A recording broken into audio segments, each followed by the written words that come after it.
नमस्कार, मैं हूं अतुल चौरसिया। आपका खर्चा आपकी चर्चा हफ्ता दर हफ्ता हम एक बार फिर से लेकर आए हैं न्यूज़ लॉन्ड्री का हिंदी पॉडकास्ट एनएल चर्चा। चर्चा में बड़े दिनों बाद फुल हाउस स्टूडियो में सारे हमारे मेहमान जो गेस्ट हैं, जो पत्रकार हैं, सब लोग मौजूद हैं और हम आज पूरी चर्चा स्टूडियो से करेंगे।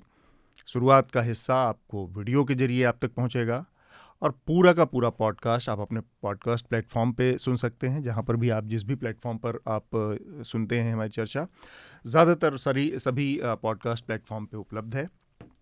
जो हमारे साथ आज मेहमान हैं, पिछला हफ्ता काफ़ी सारी सरगर्मियों से भरा रहा है। बहुत सारी घटनाएं हुई हैं राजनीतिक तौर पर, प्राकृतिक आपदाएं भी हैं, तो उन सब के बारे में हम कोशिश करेंगे बात करें। पहले मैं जो हमारे स्टूडियो में मौजूद मेहमान हैं उनका परिचय करवा दूं। हमारे साथ आनंद है, आनंद वर्धन, हमारे न्यूज़ लॉन्ड्री के कॉलमनिस्ट। स्वागत है आनंद आपका। नमस्कार। और इसके साथ ही स्टूडियो में हमारे साथ पहली बार जुड़ रहे हैं अपार गुप्ता। अपार फाउंडिंग डायरेक्टर हैं इंटरनेट फ्रीडम फाउंडेशन के, सुप्रीम कोर्ट में लॉयर हैं। बहुत बहुत स्वागत अपार आपका चर्चा में। Thank you. और इसके अलावा हमारे न्यूज़ लॉन्ड्री के साथ ही विकास साथ में। विकास, आपका भी स्वागत है। जी सर, धन्यवाद। और हमेशा की तरफ हृदय जी साथ में। हृदय जी से आप सब लोगों का परिचय है इन्वायरमेंट के तमाम मसलों पर, और इसके अलावा भी न्यूज़ लॉन्ड्री पर तमाम विषयों पर उनकी बातचीत आपने सुनी है।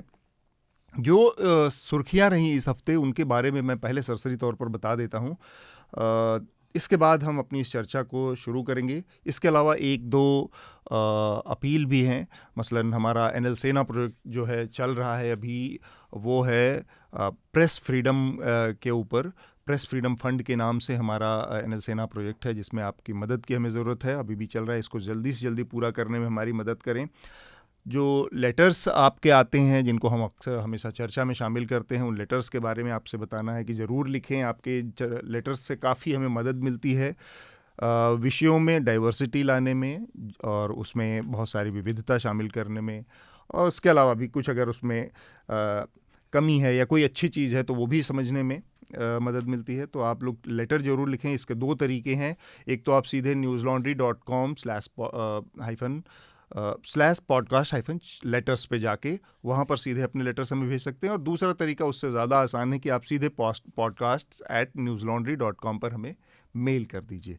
तो ये तरीका है जिससे हमें सीधे, कई बार लोग दूसरे जो हमारे ओपन फोरम पे मौजूद मेल आईडीज़ हैं उस पर भेज देते हैं, मसलन कॉन्टैक्ट्स पर या करियर जैसे न्यूज़ लॉन्ड्री, तो वो फिर दूसरी जगह चला जाता है और फिर वो लेटर्स खो जाते हैं। तो कोशिश करें आपकी, अगर मेल से भेज रहे हैं तो podcast@newslaundry.com पर ही भेजें। मैं सुर्खियों के बारे में जल्दी से बता दूं। पिछले हफ्ते एक बड़ा घटनाक्रम हुआ। कोविन डाटा के लीक होने का मामला सामने आया। कोविन ऐप था जिसके ज़रिए देश में जो हमारा वैक्सीनेशन का प्रोग्राम पूरा हुआ कोरोना से रिलेटेड, जो उसमें उसके डाटा लोगों के उपलब्ध थे, उससे जुड़ी जानकारियां लोगों को उपलब्ध थी, उसके ज़रिए लोगों का वैक्सीनेशन हुआ। मेरे ख्याल से पहला, दूसरा और बूस्टर डोज भी लगा फिर, तो वो उस ऐप के ज़रिए ही ज़्यादातर लोगों का सबका रजिस्ट्रेशन हुआ था। तो वो डाटा जो है सरकार के पास, अब उसमें लीक होने की बात है और उसमें बहुत सारी जानकारियां, व्यक्तिगत जानकारियां टेलीग्राम बॉट के एक यूज़र के ज़रिए लोगों तक सर्कुलेट की जा रही हैं। इसके बारे में हम आज विस्तार से बातचीत करेंगे कि ये हुआ कैसे और सामने कैसे आया और उसके ज़रिए क्या क्या जानकारियाँ सामने आ रही हैं। दूसरा एक बड़ा जिस कहें कि जनहानि का मसला है, और वो है गुजरात के तट पर साइक्लोन, एक तूफ़ान आया हुआ है। और जब हम ये बात कर रहे हैं आज शुक्रवार को दिन में 11 बजे हमारी चर्चा रिकॉर्ड हो रही है, तब भी ये अभी चक्रवात गुजरात के तटीय इलाकों से आगे बढ़ रहा है। और ये कहा जा रहा है कि गुजरात के तमाम ज़िलों में, और इसके अलावा दक्षिण जो राजस्थान का हिस्सा है उसके तमाम ज़िलों में भी इसका असर देखने को मिलेगा। वहाँ पर काफ़ी तबाही भी हुई है। अब तक जो जानकारी आई है उसके मुताबिक ऐसा कहा जा रहा है कि इंडियन एक्सप्रेस और एक और हिंदुस्तान टाइम्स की ख़बरों में सामने आया है कि 2 लोगों की इसमें मौत भी हुई है और 20 से ज़्यादा लोगों की घायल होने का और चोटें पहुंचने का अनुमान है। बड़ी संख्या में घर उजड़े हैं, बिजली के खंभे, बिजली नहीं है वहाँ पर, 115 से 125 किलोमीटर के बीच में, जब पीक टाइम चल रहा था इस तूफ़ान का, रात में 10 बजे के आसपास, 11 बजे, तो 125 किलोमीटर से ज़्यादा तेज़ रफ्तार से वहाँ पर हवाएं चल रही थी, जिसमें बहुत सारा नुकसान हुआ है। बहुत ज़्यादा डिटेल अभी नहीं आई, अभी बहुत शुरुआती वो है, इससे जुड़ी जानकारियाँ और सामने आएंगी। लेकिन एक अच्छी बात ये रही कि अब हमारा जो तकनीक का जो विकास हुआ है और पहले से अनुमान लगाने की जो क्षमता है वो बढ़ गई है, तो जिसकी वजह से अब तूफ़ानों से पहले लोगों को उन इलाकों से हटा लेना और ये सब चीज़ें एहतियातन पहले कर ली जाती हैं, जिससे कि कम से कम जो जनहानि है, जो लोगों की मौतों का पहले एक टाइम पे हम देखते थे, हमें याद है जब उड़ीसा में आया था हृदय, तो उस समय ये कहा गया था, और उस समय NDA 1 की सरकार थी, और तब ये बात हमारे सामने आई थी कि कैसे जॉर्ज फर्नांडिस रक्षा मंत्री थे और वो दौरे से लौटे थे, और उन्होंने कहा था कि मेरा तो अनुमान है कि 1 लाख से ज़्यादा लोगों की मौत हो गई होगी। तो ऐसा कि ये जो आपने कहा कि ये बहुत अच्छी बात है कि अर्ली वार्निंग सिस्टम जो है वो साइक्लोन्स के मामले में कम से कम बेहतर हुआ है, और डिज़ास्टर से निपटने का सबसे बेहतर तरीका तो यही है कि डिज़ास्टर को होने ही न दिया जाए। लेकिन इस तरह के डिज़ास्टर्स को क्योंकि रोका नहीं जा सकता है और ये लगातार ग्लोबल वार्मिंग के साथ बढ़ रहे हैं, इसमें एक बात जोड़ना ज़रूरी है कि जो ईस्टर्न साइड है भारत की, जो ईस्ट कोस्ट है, उसमें ज़्यादातर चक्रवाती तूफान उठते हैं, और ऐसा आंध्र प्रदेश, उड़ीसा और आंध्र जो पूरी कोस्ट लाइन है बंगाल से लेके तमिलनाडु तक, तो उसमें एक पॉजिटिव चीज़ ये है कि ज़्यादातर हिस्सा उस कोस्टल लाइन का बहुत स्पार्सली पॉपुलेटेड है, बहुत कम लोग उसमें रहते हैं, दूर रहते हैं, तो उतनी क्षति नहीं होती। अब ग्लोबल वार्मिंग की वजह से क्या हो रहा है कि अरेबियन ओशन जहाँ पहले नहीं होते थे तूफान, वो भी गर्म होने लगा है, और चक्रवाती तूफान बहुत सरल भाषा में समंदर अपने को ठंडा करने की कोशिश कर रहा है। जितनी ज़्यादा गर्मी होगी तूफान की तीव्रता उतनी ज़्यादा होगी, तो अब तूफानों की संख्या बढ़ी है और वो भीतर तक आ रहे हैं बहुत ज़्यादा। तो अरब सागर से तूफान उठने का खतरा ये है कि वो जो वेस्ट कोस्ट है बहुत थिकली पॉपुलेटेड है, गोवा है, मुंबई है, केरला है। ओखी तूफान सबसे पहले था, जो बड़ा तूफान था, जो 2017 में आया था, वो 500 किलोमीटर अंदर आया। उसके बाद भी उसने, मेरे को अगर ठीक से याद है, 250 लोगों की मौत हुई थी। 500 किलोमीटर समुद्र के अंदर आने के बाद भी उसने 250 लोगों की मौत हुई थी। सोचिए कि अगर वो त्रिवेंद्रम के तट पर आया होता, जो कोस्ट लाइन है, तो कितना नुकसान किया होता। तो जो GDP के लिए या इकोनॉमी के लिए, इसलिए एनवायरनमेंट की बात करना ज़रूरी है, क्योंकि later or sooner it is going to hit your economy. Anand, और इस पर कुछ विपर्जय के ऊपर कुछ नहीं, इसके अन्य पक्षों पर तो हृदय जी ने बताया। एक पक्ष इसमें ये भी है जो प्रशासनिक पक्ष है, जो मैं कह रहा था कि भारत में जो नेशनल डिजास्टर मैनेजमेंट अथॉरिटी बनी, वो भी एक साइक्लोन के ही रिस्पांस में बनी थी, सुनामी की 2005 में, और उसका सबसे अच्छा प्रदर्शन उड़ीसा में रहा, क्योंकि और वहाँ बहुत लोकल ग्रुप्स को भी इन्वॉल्व किया गया है, मतलब NDMA के अलावा, और ये कोऑर्डिनेशन ज़रूरी है। हालांकि बहुत बड़ी ट्रेन त्रासदी भी हुई, उसके और कई नकारात्मक पक्ष हैं, लेकिन एक पक्ष ये है कि एक क्वाइट प्रोफेशनलिज्म जो है वो दिखा NDMA का वहाँ, और वो गुजरात में भी दिख रहा है, एक शांत ढंग से, एक पेशेवर ढंग से रिस्पांस टीम के रूप में जी। तो वो ज़रूरी है, उसमें स्टेट गवर्नमेंट और NDMA का कोऑर्डिनेशन बहुत ही ज़रूरी है, और केंद्र सरकार का तो है ही। तो मेरे ख्याल से पिछले 2 दशकों में इस तरह की प्राकृतिक आपदाओं से निपटने में और जो रिस्पांस सिस्टम सुधारने में ये एक नोडल एजेंसी का भी एक रोल रहा है इसमें। ठीक बात।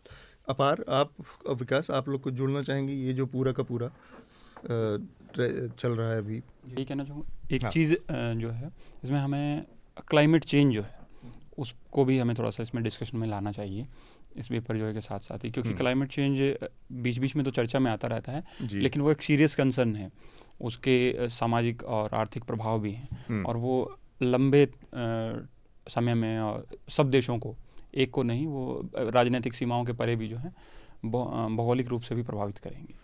ठीक है। हृदय ने इस पर भी बात की कि कैसे ये सब कुछ ले दे के क्लाइमेट चेंज और ग्लोबल वार्मिंग से जुड़ा मसला है। एक चीज़ पर मैं और आना चाह रहा हूँ हृदय, अगर आप उस पर कुछ वो डालें, ये जो नाम, इससे जुड़े नाम है, आपने एक बार और बात किया था कि ये जो नाम तय किए जाते हैं, ये कैसे, जैसे इस बार बिपरजॉय है, कोई उखी था। हाँ, ये बड़ा दिलचस्प। हाँ, ये तो जैसे हमने पहले भी कहा कि ये जो 13 देशों का जो यूएन की WMO है, उसकी 13 देशों का जो समूह है भारत के परिप्रेक्ष्य में, और दक्षिण एशिया और साउथ ईस्ट एशिया में उठने वाले तूफानों के लिए बारी बारी से नाम रखे जाते हैं। 13 देशों के 13 नाम वो लिस्ट WMO को भेजी जाती है, और उसके बाद जो नामों के अप्रूवल के बाद वो नाम बारी बारी से रखे जाते हैं, और it's a rotational this thing कि कोई नाम रिपीट नहीं होता है। लेकिन जो बात अभी कही गई, उसमें एक चीज़ में जोड़ना बहुत ज़रूरी है कि हमको ये समझना चाहिए कि इंडिया के कॉन्टेक्स्ट में ये चक्रवाती तूफान इसलिए ज़्यादा महत्वपूर्ण हो रहे हैं कि भारत की 25 करोड़ आबादी कम से कम डायरेक्टली एंड इनडायरेक्टली कोस्ट पर निर्भर है। डायरेक्टली एंड इनडायरेक्टली, जिनमें मछुआरे बहुत ज़्यादा हैं, जो कोस्टल फार्मिंग करते हैं वो लोग बहुत ज़्यादा हैं। तो ऐसा नहीं है कि चक्रवात जो 4 दिन आता है तब उनका नुकसान होता है। उसके बाद जैसे सुंदरवन के इलाके में और ईस्ट कोस्ट में आप जाएंगे, बहुत सारी ज़मीन इतनी ज़्यादा खारा पानी हो गया है कि वहाँ फिर खेती करना संभव नहीं होता है। और जो एडेप्टेशन की पॉलिसी है उसके तहत कई किसानों ने अब वहाँ पर क्रैप फार्मिंग जैसे तरीके अपनाने शुरू किए हैं, क्योंकि साउथ ईस्ट एशिया में वो बाज़ार मिल जाता है उन्हें क्रैप फार्मिंग वगैरह का। तो अब एडेप्टेशन बहुत इंपॉर्टेंट हो गया है, क्योंकि जब डेवलपिंग कंट्रीज़ के लिए जो मिटिगेशन और एडेप्टेशन दो चीज़ें हैं, उनके लिए एडेप्टेशन बहुत ज़रूरी है, क्योंकि उनका इतना पैसा नहीं है कि वो मिटिगेशन के काम जो वेस्ट कंट्रीज़ के पास जो टेक्नोलॉजी है वो यूज़ कर सकें। इसलिए इस क्षेत्र में काम करना भारत के लिए बहुत ज़रूरी है, क्योंकि उसकी जो आबादी है उसका बहुत बड़ा हिस्सा, चाहे टूरिज़्म और चाहे एग्रीकल्चर, चाहे फिशिंग, इसके लिए वो कोस्ट पर बहुत निर्भर है। और तो अर्ली वार्निंग सिस्टम में आखिरी बात, हाँ, कि हम ये चाहेंगे, जैसा अभी आनंद जी कह रहे थे, कि अर्ली वार्निंग सिस्टम हिमालयी हिस्सों के लिए भी आए। जैसे हमने 2021 की त्रासदी में देखा था, 2 डैम थे, ऋषिगंगा से जो बाढ़ आई 6-7 मिनट का अंतर था। एक डैम को वाइप आउट करते हुए बाढ़ जब 6 मिनट बाद NTPC के डैम में पहुंची, उनके पास कोई अर्ली वार्निंग सिस्टम नहीं था, 200 लोगों की जान चली गई। तो वो early warning system coastal area के लिए उपलब्ध है, लेकिन वो हिमालयन एरिया के लिए उपलब्ध नहीं है, जहाँ बहुत डिजास्टर होने वाले हैं आने वाले दिनों में, और हो रहे हैं। ठीक बात। तो हम जल्दी से एक बार और बाकी जो सुर्खियां उसके बारे में भी बता दें। एक तो पिछले हफ्ते जो ट्विटर के पूर्व CEO थे जैक डॉर्सी, उनका एक बयान आया, मेरे ख्याल से उस पर भी अपार कुछ कहना चाहेंगे। उन्होंने कहा कि मोदी सरकार ने उनके ऊपर बहुत सारे इस तरह के दबाव डाले और बहुत सारे लोगों के अकाउंट हटाने, डिलीट करने और कंटेंट डिलीट करने के प्रेशर डाले, और ये सब एक लोकतंत्र में हो रहा था, जिससे उन्हें बहुत वो हुआ। सरकार ने उसको खारिज कर दिया, जैसा कि हमेशा होता है। और कोविन डाटा ब्रीच में भी सरकार ने यही किया, सरकार ने सीधे सीधे उसको खारिज कर दिया कि ये सब बेकार की बात है, इसमें ऐसा कुछ नहीं है।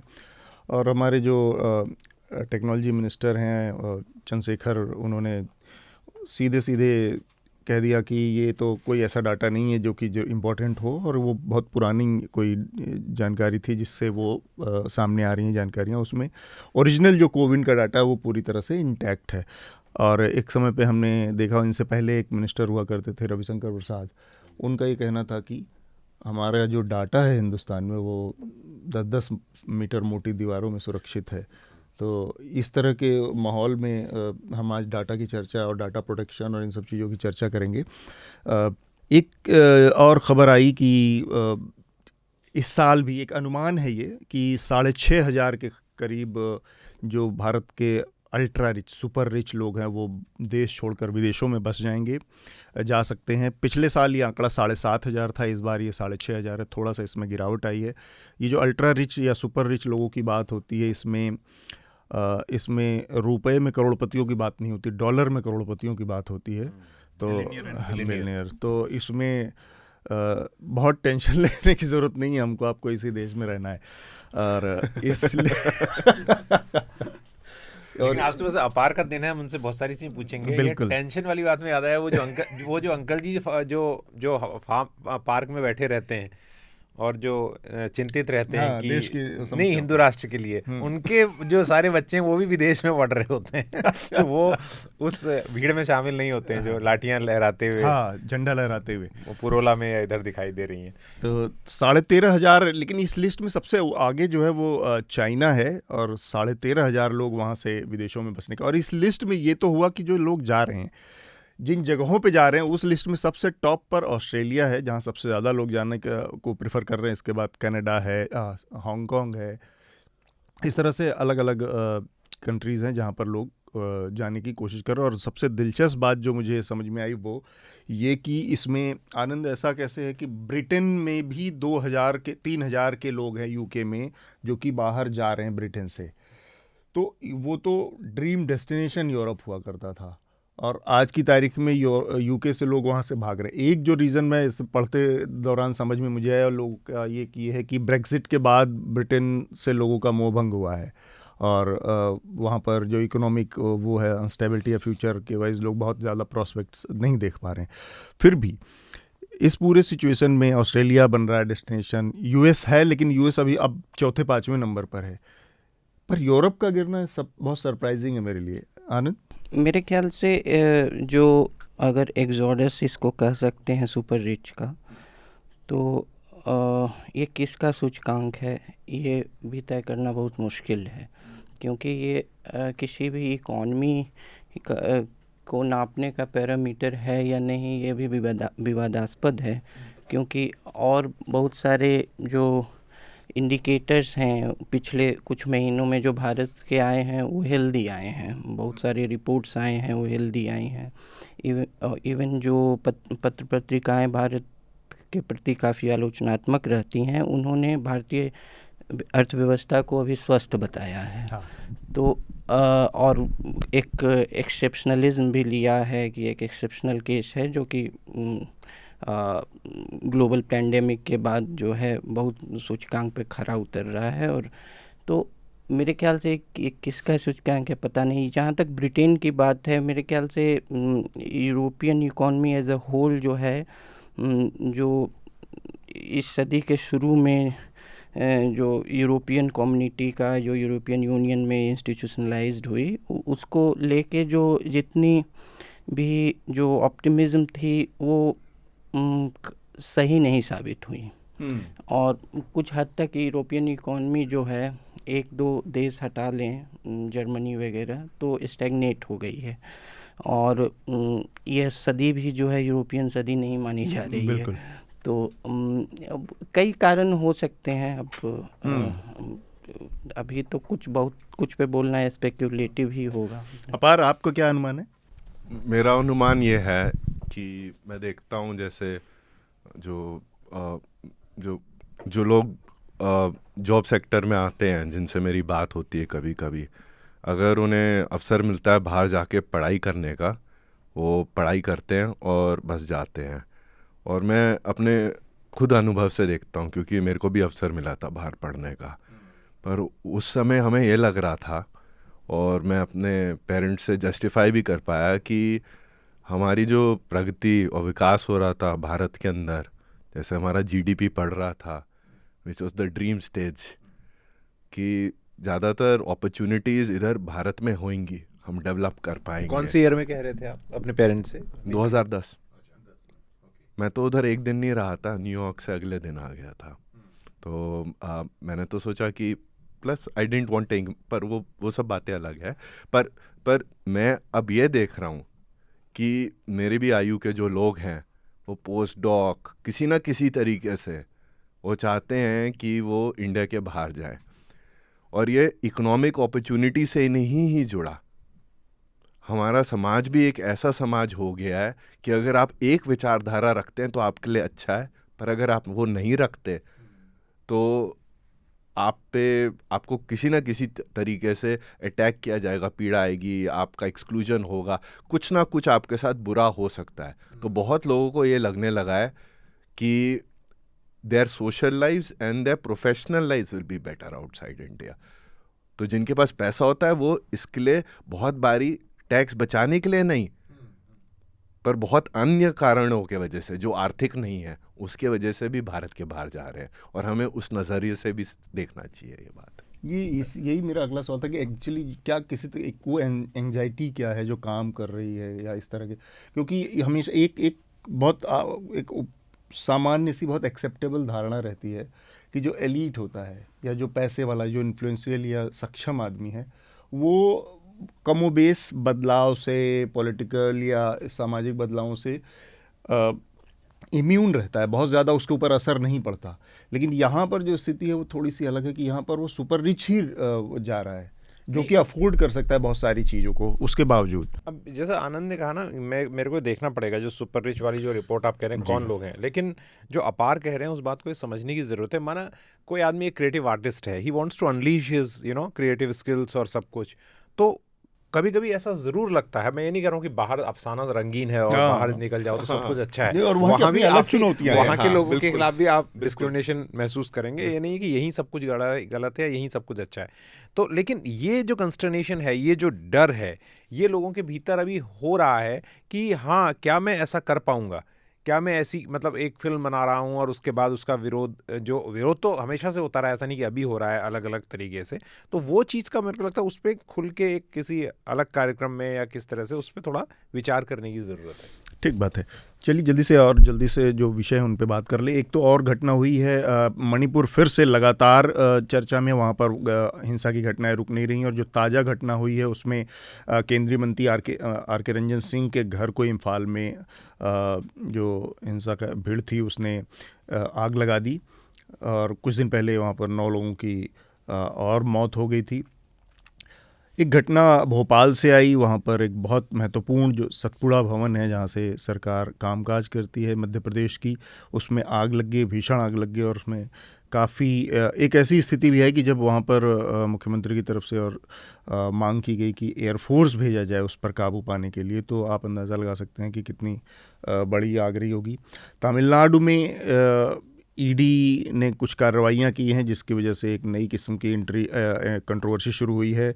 वहाँ जॉब फॉर कैश स्कैम नाम से एक घोटाला सामने आया था, जिसमें स्टालिन की सरकार में मंत्री हैं सेंथिल बालाजी, उनको ईडी ने अरेस्ट किया था। उसके बाद उनकी तबीयत ख़राब हो गई और उनको हॉस्पिटलाइज करना पड़ा, और स्टालिन गए, और उसके बाद स्टालिन ने वहाँ पर एक बहुत महत्वपूर्ण और जिसको राजनीतिक बयान कहा जाना चाहिए दिया केंद्र सरकार को। उन्होंने कहा है कि हमें कार्रवाई करने के लिए, बदले की कार्रवाई करने के लिए उकसाया न जाए, प्रवोक न किया जाए।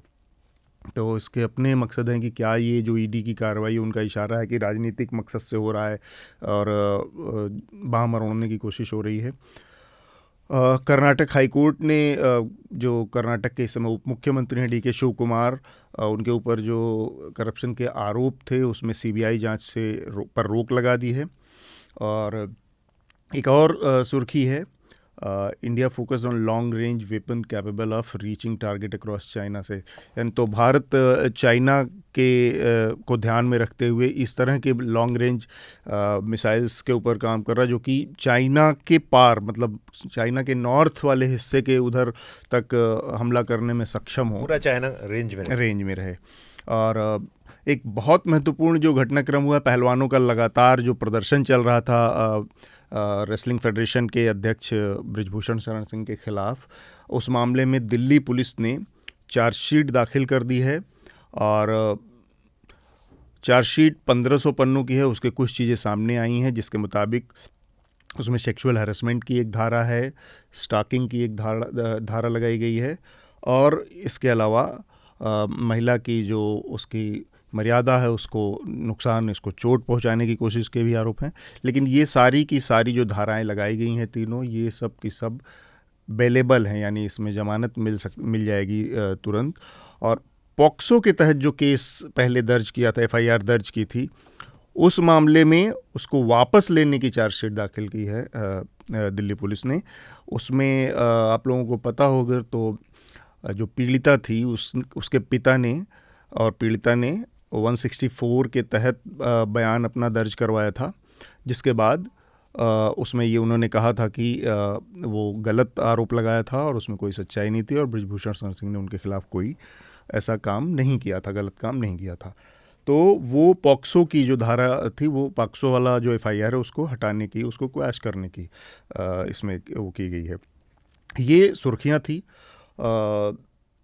बीच बीच में हमने थोड़ा सा बिपरजॉय और उस पर बात कर ही लिया, लेकिन हमारा जो अभी महत्वपूर्ण सबसे मुद्दा है जिस पर हम बात की शुरुआत करना चाह रहे हैं, कोविन डाटा लीक का मसला है जो सामने आया। और इसमें मलयालम मनोरमा की एक वेबसाइट थी, उसने इस पर सबसे पहले एक रिपोर्ट की और उसके बाद द न्यूज़ मिनट ने इस पर काफ़ी एक डिटेल इन्वेस्टिगेशन की।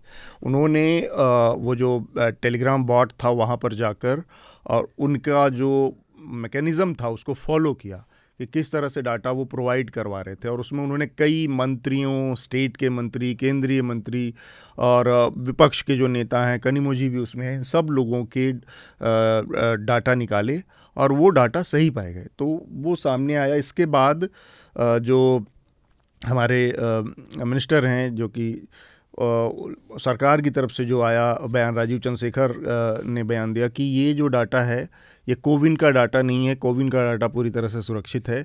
ये बहुत पहले कोई एक लिमिटेड डाटा लीक हुआ था, उसकी जानकारियां हैं ये सारी, और उसमें चिंता की कोई बात नहीं है। चिंता की कोई बात है नहीं। अपार, आप थोड़ा सा हमें इस पर विस्तार में बताएं तो। Thank you so much. और इस पॉडकास्ट पे मैं पहली बार ही आया हूँ, तो मैं आप सबका शुक्रिया करना चाहूँगा।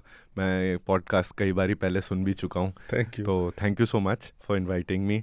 सबसे पहली चीज़ मैं हम सबको ये रिमाइंड करना चाहूँगा कि कोविन क्या था और हमें उससे क्या मिला। बिल्कुल। ये कोविन जो प्लेटफॉर्म है, ये एक ऑनलाइन प्लेटफॉर्म लॉन्च हुआ था जिससे आप एक स्लॉट ले सकते थे अस्पताल में और वैक्सीन बुक करवा सकते थे, जैसे कोविशील्ड था। और ये प्लेटफॉर्म लॉन्च हुआ था, पर वॉक थ्रू वैक्सीनेशन भी करवा सकते थे। देखिए, जैसे अब पोलियो का शॉट होता है और ये सब, तो आपको बस एक चिकित्सा केंद्र में जाना होता था और बच्चों को ले जाके वो लग जाती थी। पर सरकार ने एक ऐसी नीति बनाई कि 18 to 44 एज ग्रुप में, जो मतलब काफ़ी बड़ा एक एज ग्रुप है, उससे जिसको भी वैक्सीनेशन करवानी थी उसको कोविन के थ्रू ही रजिस्टर करवाना था। और ये एक महत्वपूर्ण बात इसके लिए है क्योंकि कोविन के बिना आपको वैक्सीनेशन का अपॉइंटमेंट नहीं मिल सकता था। तो इसमें कंपल्शन थी, इसमें कोर्जन थी, आपको डेटा देना पड़ रहा था, कोई कंसेंट नहीं था। तो इससे जिम्मेदारी आती है कि वो डेटा सरकार सुरक्षित रखे। जिम्मेदारी तो वैसे होती ही है, पर जिम्मेदारी बढ़ जाती है। दूसरी चीज़ इसके अंदर हमें ये भी याद रखना चाहिए कि ये रजिस्ट्रेशन मई 1, 2021 को खुली थी। मार्च में सेकेंड वेव पीक होने लगी थी और हम तो जैसे दिल्ली में रह रहे हैं, बेंगलोर में रह रहे थे लोग, बॉम्बे में रह रहे थे, रात को एम्बुलेंस के सायरन आते रहते थे, ऑक्सीजन नहीं है हॉस्पिटल, लोग मर रहे थे। हमें भूलना नहीं चाहिए कभी, ये वेबसाइट सिर्फ अंग्रेजी में थी। ये वेबसाइट सिर्फ एक सेलफोन नंबर से एक OTP देती थी और ये वेबसाइट पे कोई प्राइवेसी पॉलिसी भी नहीं थी।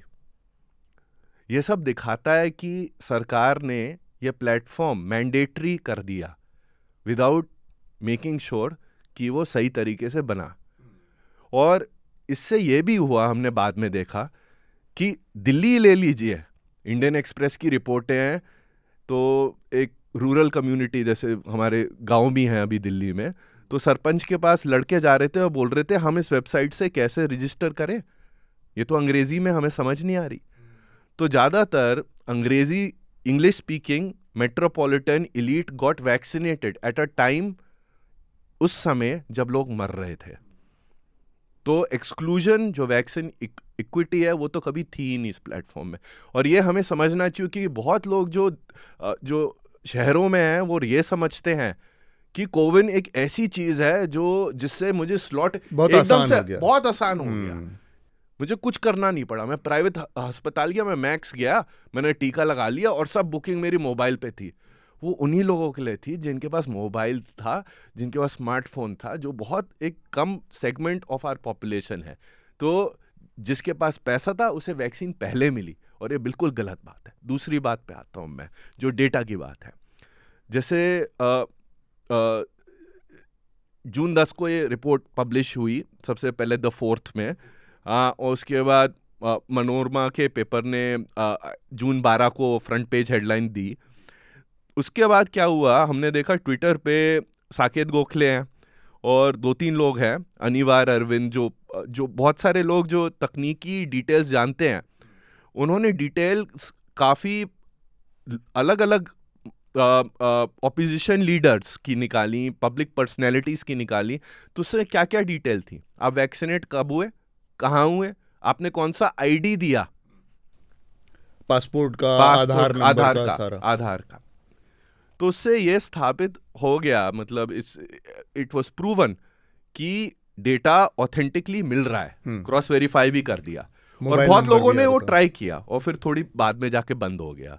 और इस पे राजीव चंद्रशेखर का तो बयान आपने बताया ही है, पर एक पीआईबी की प्रेस रिलीज 4:30 बजे भी आती है और उसमें वो बोलते हैं ये बिल्कुल गलत है और रिपोर्ट्स आर मिसचीवियस, मतलब और बोलते हैं हम इस पे जांच भी कर रहे हैं, पर कोई डेटा लीक भी नहीं हुआ है। तो देखिए, इससे ये बड़ा प्रश्न उठता है कि पहले जो डेटा लीक हुई है उसमें सरकार ने क्या किया है। अगर हम देखें, डेटा लीक जो हो रही हैं भारत में, वो बार बार हो रही हैं और विभिन्न गवर्नमेंट डिपार्टमेंट में हो रही हैं, क्योंकि डिजिटल इंडिया का नारा है, हर चीज़ प्लेटफॉर्म पे डालनी है, हर चीज़ इंटरनेट पे डालनी है। जैसे आप रेलटेल का एग्जांपल ले लीजिए, जो एक ऐप है बुकिंग के लिए और रेल यात्रियों के लिए, उसकी डेटा ब्रीच 2020 में हुई है, 2021 में हुई है और इस साल भी हुई है, हर साल हो रही है।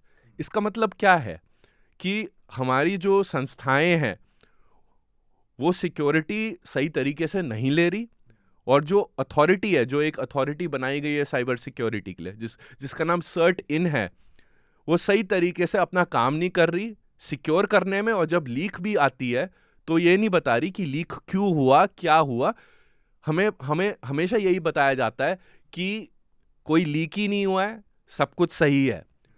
और इसका सबसे ज़्यादा इफ़ेक्ट क्या होता है डेटा लीक से? तो एक इफ़ेक्ट ये होता ही है कि कुछ लोग, जैसे उनका डेटा बाहर जाता है, उनको जैसे अगर आपके पड़ोसी जान जाएं आपके बारे में कुछ डिटेल्स, मतलब या मिसयूज की बहुत सारी, जैसे औरतों के लिए तो स्पेशली बहुत प्रॉब्लम है इसकी वजह से।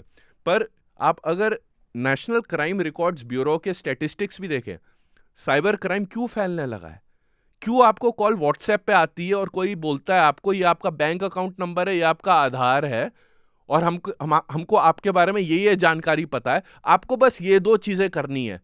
तो क्यों इतने लोग जो बुजुर्ग हैं उस जाल में फंस जाते हैं? Cyber crime as per the National Crime Records Bureau is rising because data leaks are happening and they are happening again and again.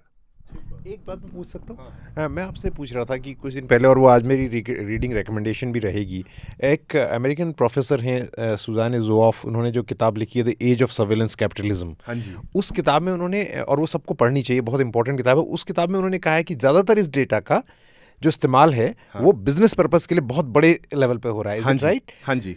और उन्होंने कहा कि जब ये सर्वे किया जाता है, जैसे आनंद जी और हम जैसे लोग बैठेंगे अपने बच्चों के साथ और कहेंगे डाइनिंग टेबल पे कि आपको ये नहीं करना है, लेकिन इसने इतनी सुविधाएं दे दी हैं इसमें कि बच्चे कहते हैं we can live with it. हाँ जी।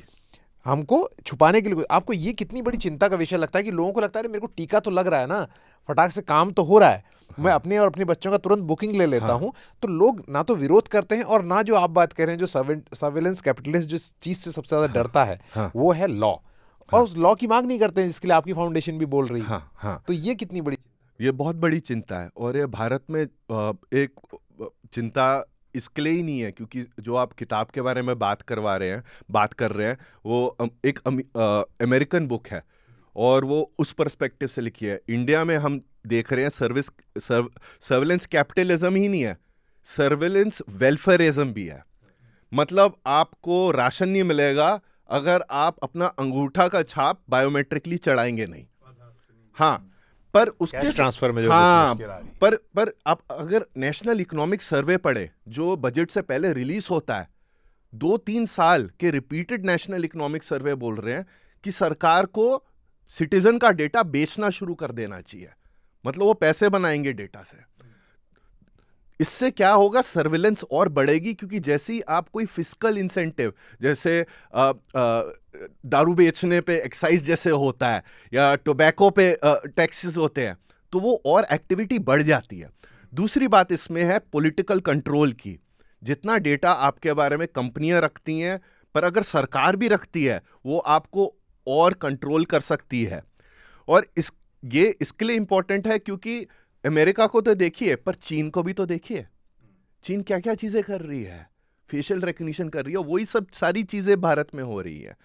डेटा जो हमारा है उसके लिए एक कानून आना चाहिए है, जिसे बोलते हैं डेटा प्रोटेक्शन लॉ, जो हमारा जो एक मानव अधिकार है, फंडामेंटल राइट है, सर्वोच्च न्यायालय ने बोला है गोपनीयता का, उसको बचाएगा। वो बोलेगा पब्लिक डिपार्टमेंट को कब हमारा डेटा, कितनी देर तक रखना चाहिए।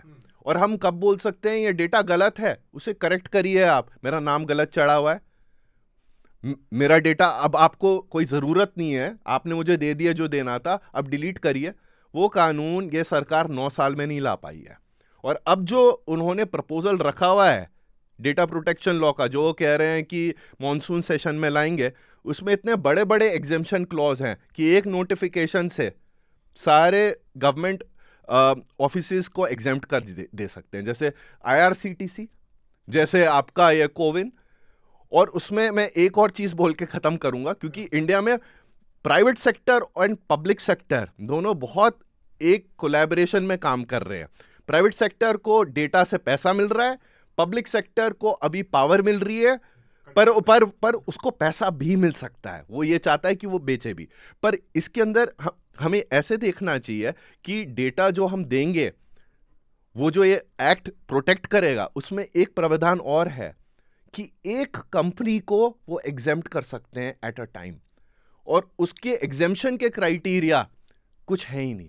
तो यही जो सेम मिनिस्ट्री है, ministry of electronics and IT, मैं बस उदाहरण दे रहा हूं, वो अदानी की कंपनी या अंबानी की कंपनी एक नोटिफिकेशन से एग्जेम्प्ट कर सकते हैं। और हमारे गोपनीयता का जो कानून 9 साल से चर्चा में है, जो ये बोल रहे हैं इस सत्र में लाएंगे और पास करेंगे और बनाएंगे, तो वो बस नाम का कानून होगा। राइट।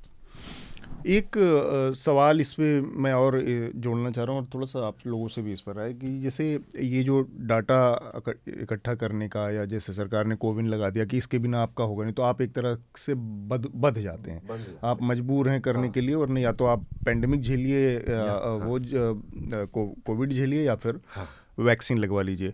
अब सरकार का एक बहुत ऑर्गेनाइज तरीका भी दिखता है, जैसे जो आयुष्मान योजना है, या जैसे आजकल मैं हर FM पे सरकार की एक योजना चल रही है, प्रचार किया जाता है कि आप एक जगह अपने सारे रिकॉर्ड डाल दीजिए यहाँ पर, और हेल्थ से रिलेटेड कि आपका सारा, और उसके बाद आपको सब्जभाग जो दिखाया जा रहा है वो ये है कि इसके बाद आपकी सारी बीमारी, आपकी हेल्थ कंडीशन एक ही जगह रहेगी, और कहीं पे भी आप रहेंगे तो इमीडिएटली उसको एक्सेस होके। सुनने में तो ये बड़ी अच्छी बात लगती है कि एक आदमी यहाँ पर रहे, चाहे तमिलनाडु में रहे या नॉर्थ ईस्ट में कहीं है, और अचानक से एक डाटाबेस से उसका मेडिकल हिस्ट्री सामने आ गई और उसको इलाज मिल गया। लेकिन सरकार अगर ये गारंटी नहीं देती, क्योंकि किसी भी आदमी की हेल्थ की कंडीशन, मेडिकल कंडीशन इतना सेंसिटिव इन्फॉर्मेशन है, इतना सेंसिटिव कि एक ब्रीच से उसको किसी भी लेवल तक ब्लैकमेल किया जा सकता है, किसी भी तरह से उसको मजबूर किया जा सकता है। तब इस तरह की चीज़ों में गारंटी, अगर आप ये गारंटी नहीं दे पा रहे हैं कि ये डाटा सेफ है, तो आप किस तरीके से कह सकते हैं कि सारा डाटा आप हमको दे दीजिए? फिर इस चीज़ से निपटने का क्या रास्ता हो सकता है कानूनी तरीके से? हम देख रहे हैं कि कोर्ट में भी ये बात, जैसे आपने निजता के कानून, गोपनीयता कानून की बात की, वो अटका हुआ है, वो किसी सिरे नहीं चढ़ पा रहा है। और सरकार एक के बाद एक बैंकों में आधार लागू नहीं होगा, कंपलसरी नहीं होगा, लेकिन कोई बैंक आज की तारीख में कोई खाता खुलवा नहीं सकता बिना आधार के। ये सारी चीज़ों में ये जो गैप है कि कोर्ट को भी एक तरह से ठेंगे पर रख दिया जाता है, या जो कानून बने हैं उनको भी नहीं माना जाता है, इससे निपटने के क्या तरीके हो सकते हैं आम सिटीजन्स के लिए? मेरे हिसाब से तो ये एक ऐसा मसला है जिसके लिए public awareness, citizen awareness is very important. और आज की डेट पे अगर हम देखें, हमारे जैसे ज़्यादातर जो प्रकाशन है, TV न्यूज़ जो है, वो लोगों को गुमराह कर रही है। ये बातें लोगों को जो हम कर रहे हैं अभी अतुल बहुत बोरिंग लगती है, पर उनको बहुत गलत तरीके से, बहुत डीप तरीके से इम्पैक्ट करती है। जैसे आप बता रहे हैं, सोचिए किसी कोई मतलब यंग गर्ल जिसकी मतलब मेडिकल रिकॉर्ड लीक हो जाए, मतलब इट विल इम्पैक्ट हम मैरिटल प्रोस्पेक्ट्स, मतलब बहुत डीप, मतलब बच्चों के साथ भेदभाव होएगा। मतलब लोगों को थोड़ा सोचना चाहिए। और दूसरा मेरे को ये लगता है, लोगों को भ्रम है कि ये सरकार बहुत अच्छा काम और बहुत तेजी से करती है। नहीं करती है। नेशनल साइबर सिक्योरिटी पॉलिसी 2013 की बनी हुई है हमारी। 2020 में इन्होंने बोला ये बैठ के पॉलिसी बनाएंगे, हर साल, हर 2 महीने, हर 3 महीने एक, जब भी कोई डेटा ब्रीच होता है, उधर मेजर पंथ है जो नेशनल साइबर सिक्योरिटी सेक्रेटेरिएट में, वो बयान देते हैं कि अभी आने वाली है। 3 साल से तो नहीं आई, और नेशनल साइबर सिक्योरिटी पॉलिसी तो हर साल बननी चाहिए। अब उनका बयान आया पीएमओ के साथ है, क्यों नहीं बन रही? हर साल क्यों नहीं बन रही जब टेक्नोलॉजी चेंज हो रही है? हर साल क्यों नहीं बन रही जब digital India programme is a flagship programme? हर साल क्यों नहीं बन रही अगर आप डिजिटल पब्लिक गुड्स और डिजिटल ट्रांसफॉर्मेशन और यूपीआई G20 के समिट का एक कॉर्नरस्टोन बनाते हैं? तो ये प्रश्न जो मैं पूछ रहा हूं अतुल, और आपके पॉडकास्ट पे रख रहा हूं, वो जो लोग सुन रहे हैं, ये अगर वो सरकार से और मांग करने लगे, और ये मैं नहीं बोलता केंद्रीय सरकार से, वो अपने लोकल लेजिस्लेटर से बात करने लग जाए, अपने RWA ग्रुप में ही पूछ लें कि अगर उन्होंने माईगेट लगाया, वो कितना डेटा ले रही है RWA में, जो लोग आ रहे हैं और जा रहे हैं, और वो डेटा कहाँ जा रहा है, किसके साथ शेयर हो रहा है। कभी वो पूछें ये सारी चीज़ें और सोचें थोड़ा, तो मेरे को लगता है एक अच्छी शुरुआत होगी, क्योंकि ये बहुत बहुत बड़ी और वाइड प्रॉब्लम है। ठीक बा, तो जो बात जब आई थी, ये वीडियो का हिस्सा हम यहीं पर रोकेंगे। पॉडकास्ट आगे जारी रहेगा और बहुत दिलचस्प बातचीत हो रही है। अभी हम इसके और भी कई सारे पहलुओं पर बात करेंगे।